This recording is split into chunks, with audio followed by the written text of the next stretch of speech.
Welcome to another Dragon Ball Super card game battle. Today we are doing the Battle of the Tuffles. Yes, Vegeta, baby Vegeta versus HATCHHYACK is a match that is not very good for baby Vegeta, as we've learned. Yeah, terrible matchup for Vegeta. It didn't go well when you're not allowed to attack with more than one battle card. Especially in a deck that doesn't play a unison. Yeah, so it's just kind of half the amount of attacks you can do per turn. Yeah. Or thirds, because you still have your leader attack. Actually, but you do have more leader attacks than most, yeah. But generally you do want to kill them turn 2 with a load of battle cards. That's the game plan of the deck. I mean, you got some free play going. I mean, it would be... Yeah, you can't really do turn 2 because for some strange reason Bandai was like, yeah, we're going to put the permanent on both sides. Yeah, because Hatch just isn't allowed to let you have fun. Yeah, that deck does very, very little and, runs a lot, tops a lot. Yeah. It's not... It doesn't even have to be that format dependent. In fact, thinking about it, this wouldn't be a good format for it, but it's still topping. Yeah. Because SS4, UI Goku puts out 8 drops on turn 4. Since Plays Shenron, unisons, yeah. Yeah, since Shenron exists, so you would think this would be a terrible format for it, but it's doing, I think, as good as I've ever seen it doing. Yeah, Hatch is just annoyingly consistent at doing what it does well, and certain rogue matchups like this, it just wins. Like, it's a horrible deck to play against. Oh yeah, I've always had bad experiences. It always goes to time. I don't think I've ever played the HATCHHYACK and lost because they actually killed you. Yeah, it just goes to time every time. Yeah, at this point in Baby, I'm just looking to like apply pressure with the leader and try and just filter for as good of a kill turn as I can at some point with a big boss monster. Yeah, the problem is now Hatch has so many full gates to just stop you from attacking. Yeah. Like the Bardock Unison was just not... Like, when they made this, they were thinking about the obvious leader goes in. They weren't thinking about Hatch, but clearly, because it's too good for Hatch. I don't resolve the minus activate main because I just didn't need to. Yeah.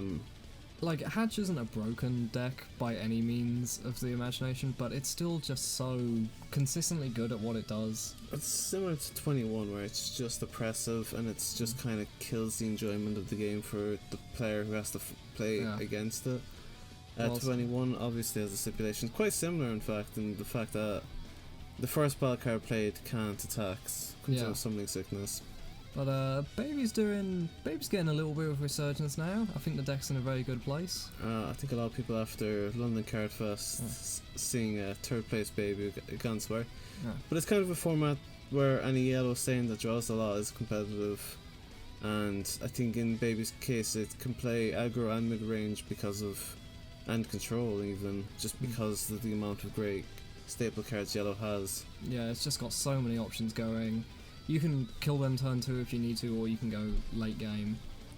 Yeah, you can kind of adapt your strategy on the fly, is how good Baby Vegeta is. There's not a lot of decks that can do that. Like U7 Goku can't really do much other than just, bring out the U7s in hand, do an attack, double strike, turn 4, try and kill, and then suddenly things get kind of more difficult for U7 post turn 4.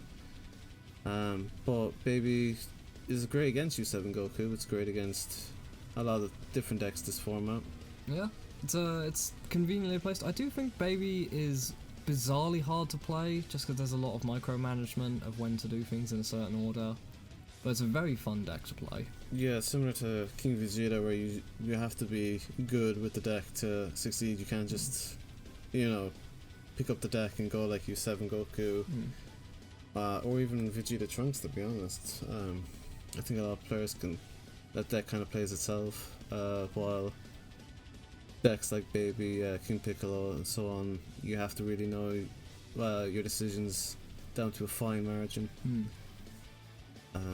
Because Baby will punish you so hard for misplaying, you'll just die so quickly. And sadly, we can see Fortin coming down here, just being one of the best battle cards ever made. Yeah, I mean, it's kind of like every black deck just plays kind of the same. Like it has its little core, and then it's just ways to get into thwarting. I think Hatch and obviously Gogeta Zeno are kind of huge arguments as to why this card should be on the next ban list. I'm not 100% on it being banned. I think either it being errated to 2 black energies or limited to 1. Yeah. Because obviously, like when I was playing Gogeta Zeno, I played some practice games with it. Like, almost every game, turn 1. If you're going second, obviously you just tap 1 and you're always going to bring out thwarting for turn 1. Yeah, like it's probably the best turn 1 in the game currently. Like just a 25. Even double. on top of that, it's probably the best card in the game, arguably. Yeah, just for what it offers you. Like people say the argument for it to be removed or not to be removed to stay at 4 is because it has no protection. But yes, especially in the Gogeta Zeno deck, you just kind of find it again because you've searched so much. You can add back to your hand. Yeah. So I think this is the SS4 Gogeta can add it back to hand, or just one of the cards. Yeah. Or is it, no, it's Bardock card. I think can add it back to hand from the drop. I'm just overwhelming a Toro out here. This was not included in the build that I brought to Games Fest, but I added it in since because it's got some interesting utility because it +5s the leader, and even after you awaken, attack bonuses can stick. So when you unawaken swing, you'll be 15 potentially twice, and if you awaken, you're just going to be 20k dual attack. You can see you're going for the big boy now. Yeah. A 5 drop. You able to go into the 7 drop for this turn? No, not this turn. I didn't want to because the 5 drop is the only dual attack in the deck, so it gets around Hatch's, only 1 battle card attacking per turn. Yeah. So I mostly just wanted him to stick around as a dual attacker with offering. Yeah, and that comes down. Your 1 battle card is negated, and I get a blocker. Yeah. This is a very strong card for all black, and I get to remove. Well, one of your baby Vegetas that you could have used for more evolving shenanigans. Yeah. Yeah, it just has so many power. Now, Power Burst and this Goku is just so oppressive. The fact you get one again to another.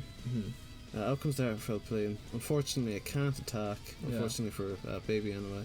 At this point I was more just looking to try and rebuild my hand size. The offerings didn't grab me anything that I needed to be defensive because I am staring down a thwarting who I couldn't swing into because the attack kept getting negated. Yeah, you've got so many negates and it doesn't help, and I think this is card right here, Sporting the Lank Empire, is one of the main reasons Hatch has kind of gotten that little bit of fuel to kind of push it up. Yeah. Like, if you look at all the effort I had to put in just to remove the thwarting, eventually having to bring out Turles, not even being able to attack, but I just knew that the thwarting could have killed me immediately. Yeah, I was back to Hatch's turn, you're on 2 life. Obviously the Turles Auto Use is a fantastic card, but it just doesn't really matter, the removal, because I just don't have to care about what's on board aside from the Unison. But obviously I don't have to worry, Turles can't. Unless he double strikes Unison, which is probably, well, you couldn't even have done that, to be honest. I think that HATCHHYACK really should just say you can't attack the leader with battle cards. It's just, it's Bandai doing some interesting designing, like they do with Hatch, they do with other interesting, like, lock type of decks now and then. It's bizarre, bringing out the 4-drop Gogeta, are we? Well, leaving it open that you could bring out the 4-drop Gogeta. Unison Swing now. There's one of the good parts about Baby is Baby just has so much combo power in hand. Okay, here comes the 4-drop. Yeah. Well, not the 4-drop, the 8-drop. Yeah, so Bardock, as well, talking about things that gave it a little edge was the fact that not only did it get Sporting the Dark Empire, it got this card in the anniversary. No, it was Saint Showdown. I can't remember. It was either the anniversary box or Saint Showdown. Yeah. No, Saint Showdown for that one, and anniversary box was the multicolour. It might be even been Crest Spirits, to be honest. Yeah. Anyway, yeah, this card coming out, meaning it can attack. It gets 3 attacks at or 4 attacks, sorry. Yeah. Gets 4 card attacks. It's insane. Yeah. And restanding at the end of turn, that Gogeta is just so strong. Oh yeah, it's insane, and it's so easy to get with only tapping 4 for all that. Yeah. Obviously U7 Goku kind of has better cards now for tapping 4. Wins the game. It's SCR, but that's still crazy for this in particular matchup. This card being out there is just insane. Yeah, and sadly, that's HATCHHYACK winning. Yeah,